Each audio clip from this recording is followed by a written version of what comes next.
Hey, it's Keith from Outlaw Speed Shop, and in this episode, I'm going to go through my junk bins and see if I can find enough interesting pieces to make something a little bit different.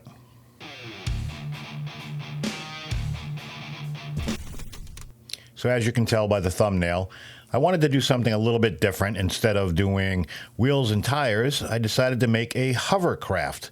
This was inspired by a Gaslands UK recent challenge and something with like a high-tech Michigan themed car, which if you don't know Gaslands, that would mean absolutely nothing to you. But anyways, more futuristic, let's just call it that. So I went through my two junk bins and pulled out all the pieces that I thought were going to be interesting. Now, I'm not going to use all of them, but I figured between all of them, either it would be something I could use or gather some inspiration from. So right now I'm kind of playing around with the wheels that I'm going to use as the hover bases, and then the ski mobile blades that I found I'm going to use. This Iron Man helmet that I don't even know what it was on. There's a casting like that, and I'm not sure what I did with the rest of the casting, but apparently I thought this part was cool, so I kept it. So I'm just trying to, you just go through and see how things fit. Depends on what you want to do. The more you line things up or try to line things up, it gives you a little bit of inspiration here and there. You end up cutting up like I am right here, cutting up a few pieces. Sometimes you cut it up and you still don't use it. But in the end, this is a trial and error. I'm trying to find something that you think would look good, and doesn't always work, but for the most part, in this phase of the build, you're just trying to whittle down what you have to something that you definitely plan on at least attempting to use. So when it came to the wheels and how I was going to make the bases for the hovercraft, I figured I could use the piano wire, which I believe is .032 K&S piano wire, and bend it after I had put it through and used the same place where the axle was actually on the chassis. Use the same thing except for on the ends, make them longer and bend them down, and that'll give you the angle. Now I have a lot of sprues of tank parts, miscellaneous Warhammer things, and then at my hobby shop I found a cheap set of Gundam models that were, I say cheap for the Gundam stuff. And they were on sale anyways. I picked up a couple kits with no intention of ever building a Gundam model, but the bits inside the kit are invaluable on builds such as this or Gaslands or any kind of robot build. They're definitely worth having. So here you can see how I have the wheels kind of angled. I played around a little bit, and overall I think I was happy with it. It gave me the flexibility to kind of put them where I wanted to, and that was the main goal.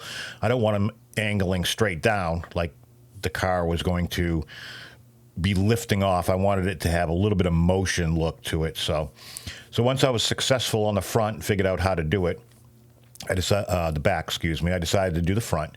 And overall, it's pretty easy. You can kind of see what I'm doing there.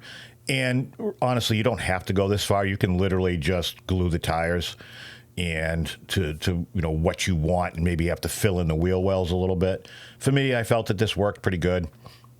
I'm happy with it for my first time. Creativity is the mother of invention.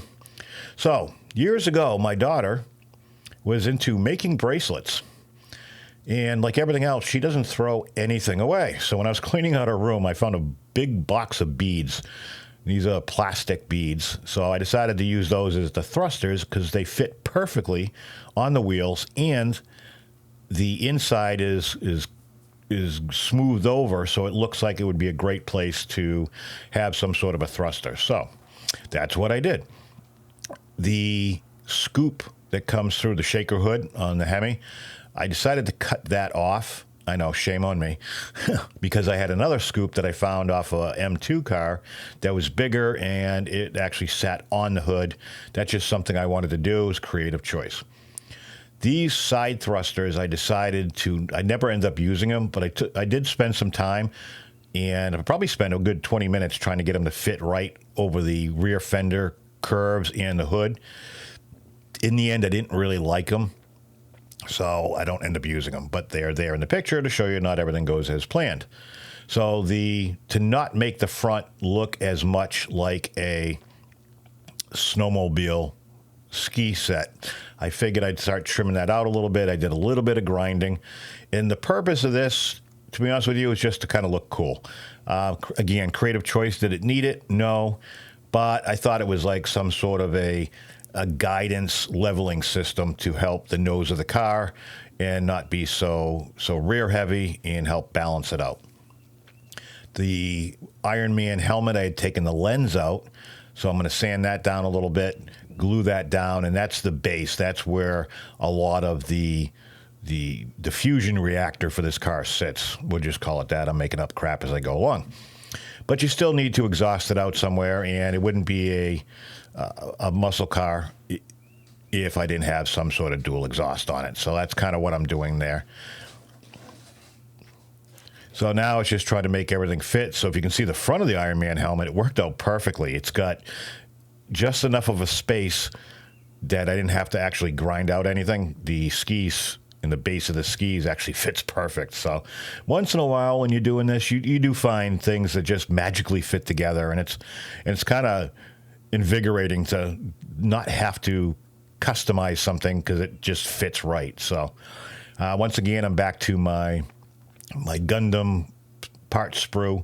There's these little vents that are perfect in size. I thought, once again, they would fit on the base because there's a little bit of a gap. You can kind of see right there.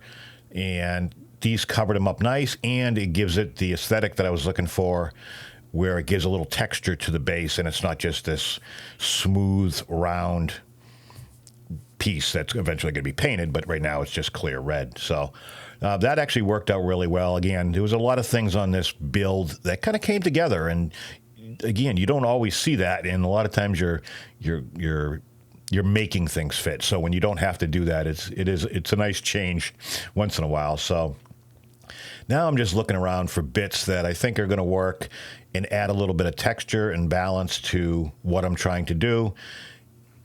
This is if you're doing this on your own and you're just hunting around, you can make stuff. You can do whatever you want. I just happen to have these sprues I bought for this purpose to, anytime I have a build like this where I'm just trying to Mickey Mouse stuff together to make it look good.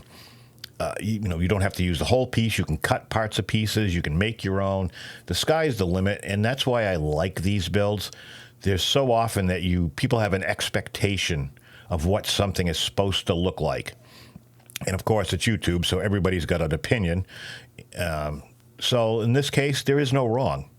You have no reference to go off of to say, well, that's not how that works. Those are skis in the front. You know what? It's a build. It is what it is. So these Gundam parts I was just showing you are going to end up being the thrusters that are mounting on the deck lid now instead of off the side. I just thought aesthetically it looked better, and it flowed better with the body of the Challenger. So I got my Tropical Glitz Seductive Plum, which is pretty close to a Mopar paint. I painted the base in the interior with black primer, and I'm going to leave it that way as a base. Then I've got a bunch of Cat 5. I'm an electrician, so I got more wire than brains. And I'm going to use that to help wire up the something from the front into the base and then off the wheels as well, one piece. So then I just made a little, I drilled a hole in the Iron Man helmet and used a piece of styrene and some sculpting wire just to make a stand. Again, it's nothing fancy, and there's people that do a lot better at it than I am. This is my first build really kind of with a base. So the painting process is really the next step. I did not clear coat the casting because I wanted it to be purple. I didn't want to weather it, but I also didn't want showroom look, so I decided to just leave the paint as the base coat. So the system with the Tropical Glitz is a base coat clear coat system, just like a two-stage paint, just like the splash paints that I normally use as well. So you put it down, and then after you're done, you clear coat it. So it's not like it goes on glossy to begin with. So that's kind of what I did there. I wanted the look to be dull, but yet colorful. So I don't know if I accomplished it. You guys can let me know in the comments down below. So I did a little bit of masking just so that I wasn't so sloppy. And then I broke into my Army Painter Fanatics paint, which I love the kit. And I'm just using a matte black for the hood because it is a Mopar. And I also did the scoop, the rear spoiler. So this is, again, that phase where this is all discretionary upon the individual. If you're doing this at home, don't put a lot of stock into the, what colors to use. I mean, yes, it makes a big difference in the end. However, if this is your first time trying something new, don't put so much pressure on yourself. It's a 1/64 scale car. You can make another one, and they're $1. So in the end, you're not really out anything but time, but you've gained tons of experience, which I look at every build as an experience builder. The more I can expand the things I do, the more creative options I have. So to me, that's how I look at every build, and that's why, if you'll notice, over the last few months, my builds are a little all over the place. I did a robot not too long ago out of beads. It's all to gain experience and knowledge on different things, and it opens up my creative juices to try different things, and my options become much, much broader on when I sit down at the table, say, okay, what am I going to build? Okay, well, now I know more than just a wheel swap and paint. My options are a lot vaster than they were when I started, which is the name of the game. To me, it's all about having fun, and it's a creative outlet. And I don't know about you guys, but that's how I do it. And I try to do these videos so people can gain some inspiration and some ideas. I'm not trying to, and I'll never be the best customizer in the world, nor do I care if I am. I like doing things the way I'm doing them. And my whole purpose of this channel is to get others into this hobby.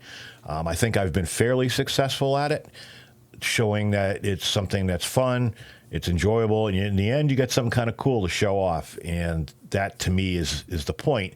And it's a way to just sit down after a hard day's work and just escape from the suck of life and enjoy yourself, get lost in the moment for a while. And that's why I do these videos. So trying to branch out and do different things, to me, is my new mission, and to make every build a little bit different. Yeah, I'm still going to do wheel swap, paint job type things, but if you'll notice, I do a lot of cutting up. I cut up a lot of castings, try different things. There's no hard, fast rule of what you have to do. Do things your own way and have fun with it. And that's ultimately what's going to make you happy. You don't build what you think other people are going to enjoy or anything like that. So the painting process for me is actually not as much fun as the rest of I enjoy putting things together and trying to make things fit and cutting things up, and the painting, not so much, but it's a skill that I need to work on and get a little bit more creative with, which I will, and not make it so not everything has to be super realistic, I guess. And that's another reason why I do these types of builds, is to just get out of my comfort zone on paint and not just make things exactly how as I remember them to be, or how I think they should be, or how people expect them to be. So here you can see I got a wet palette not too long ago, and I really like it. I know all the miniature painters use it, and they like it as well. So I don't use it a lot, but I do use it at multiple times during a build, and I do find that it is helpful for how I paint and how the paint goes on. So here's everything I have. I tried to put as much detail as I could without going crazy. I do have chrome bumpers, that kind of stuff. So that's what it looks like in pieces. I didn't show you the base because it's the first time of me doing a base. and I really didn't want to document something that was a shit show. So I did learn a lot on that aspect, but it's not something where I'm comfortable giving you a tutorial on how to make a base. So and it really doesn't look all that great, but it gets the point across. So for my first one, I'm going to say it's a win. So I got a bunch of pictures coming up. Let me know what you think. If you want to see more builds like this down below in the comments. If you haven't and you like the channel, make sure you subscribe. Thank you for watching, and I will catch you on the next one.